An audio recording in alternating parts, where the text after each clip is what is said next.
we really do have an obligation. And we have a huge obligation to make those choices, to create food that can not only represent the terroir and the terroir of this area, but also utilize that to hopefully inspire people who are enjoying your food, who are willing to give it a chance to discover for themselves the importance of what story that you're trying to tell them.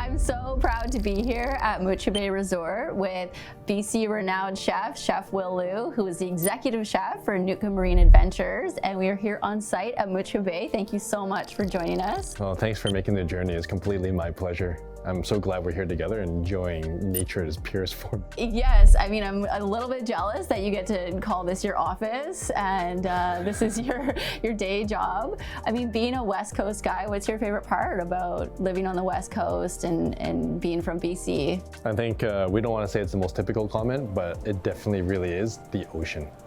We're so lucky to be surrounded by it. We're so lucky to have the resources that nature provides us.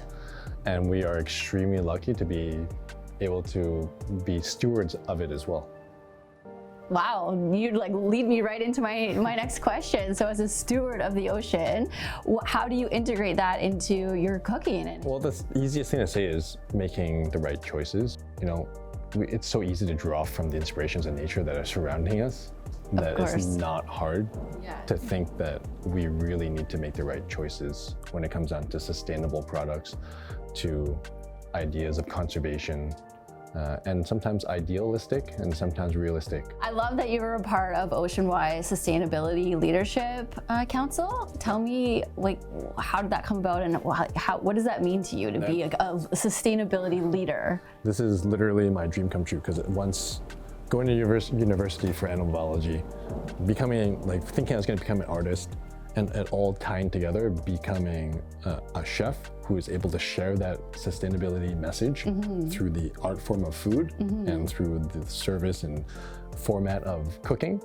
I was lucky enough to say last year I did reach my dream of working for a nonprofit, which was Oceanwise Conservation, and I got to be the exec chef there.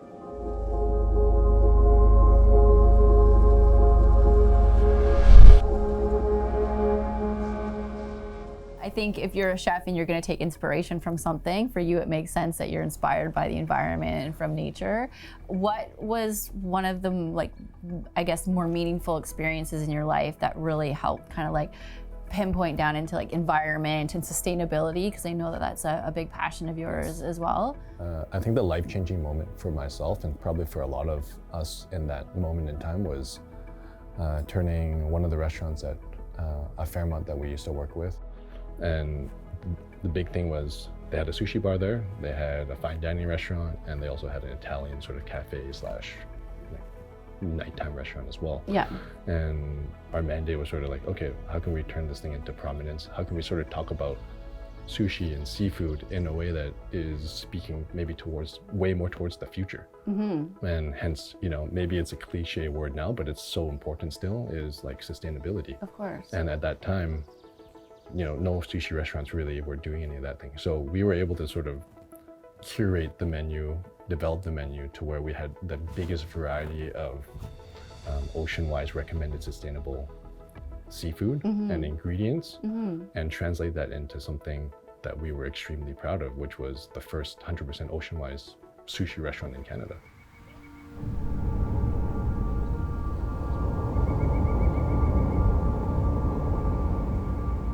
I mean, we mentioned earlier, you know, in the broadcast of this event, that climate change is a very overwhelming topic, or I don't even know what it is. It's like this wave that's coming over all of us. And I've heard a lot of people talk about it in terms of grief, and we're all grieving over and over again the loss of species or the loss of certain things. Like, are you feeling hope and inspired through your work that we are getting back to like regeneration and that, or how are you feeling about it? I think there's going to be always a realistic aspect, and also an aspect where we can create change with a dream.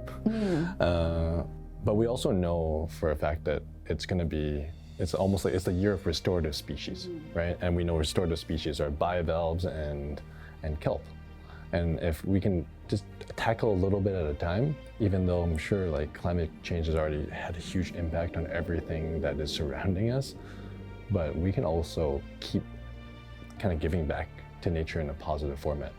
And so if we're going to focus on things like kelp, if we're going to focus on things like bivalves, right, the clams and mussels and oysters that are, natural to this environment, then we're still doing our part to focus on the species that we know have resilience, that we can focus on species that we know are also, example kelp, it takes in so much carbon, it is extremely fast growing, obviously needs to be in the right environment, harvested in a very responsible manner and or grown in a very responsible manner. And the benefits of it, the health benefits of it, the ability for it to regenerate itself so quickly, the habitat that it provides for the environment which it's placed in or that it grows in for so many other fish and so many other mammals out there.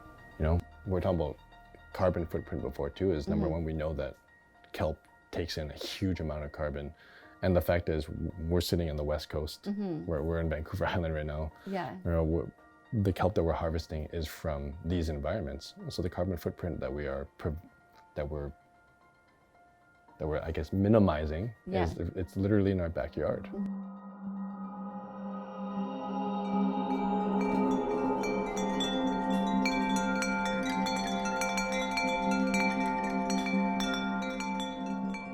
So as a chef, I mean, am I right to assume, and obviously you can't speak for all chefs, but I like to categorize, since you're working with food, which is such a large component of nature, is it kind of intrinsic as a chef to want to care about, the earth and sustainability and want to choose ingredients that are sustainable? Or is that not that common? Or are you more concerned about taste and flavor and what's popular and palatable?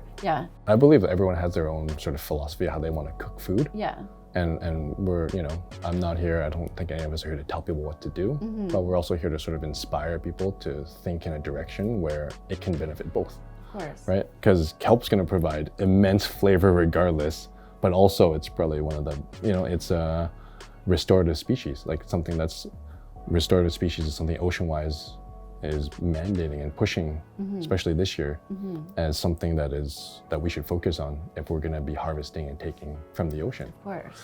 And so twofold, I do think we have a way more openness to use ingredients that we're not so familiar with these days, especially when we know, proteins and taking fish, or even taking, the amount of carbon that's produced from land, the animals we like to consume from the land. Of course. Again, we have to, that's a livelihood for so many of us. So we just gotta find that balance. So if we can find other ingredients that help supplement that balance and diversify what we actually have to enjoy in our diets and on our palates, then I do think there's a lot of chefs, every chef's probably open to it, because why wouldn't we want to cook something that's delicious and healthy and sustainable, along with creating the best flavors that we can.